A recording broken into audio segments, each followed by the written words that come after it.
after 9/11, I became a volunteer firefighter in my community, and Dennis had already had the Leary Firefighter Foundation going in 1999. Mm. So it wasn't until 2 years later that we actually got together, in 3 years or 4 years, that the television show started, and and then the foundation work, that came out of it.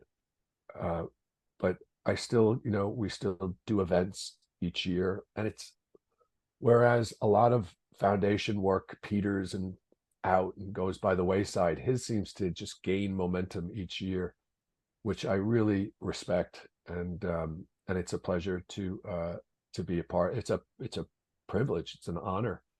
Um, I really like the fire service in the States. Well, everywhere really. I respect them because when the tone goes off and the bell goes off, you don't, oh, what religion are you? What race are you? What gender are you? What's your, you just go, and there's a purity to that type of service, I think, that I really like in this day and age, because everybody's always asking, oh, what can I do? How can I help?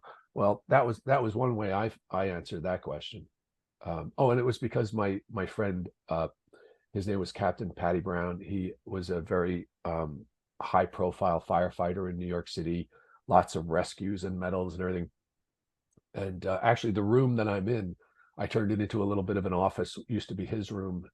When I rented this house years ago, I used to rent the house with buddies, friends, and then I bought the place, and then so he used to stay here, but he died on 9/11, and so joining the fire service was kind of a dedication. I dedicate my service to his memory. Mm. Uh, you know, I I often share a saying that I read, that grief was love with nowhere to go, and once I was able to find a direction for the grief, it was the fire service, and driving the ambulance also.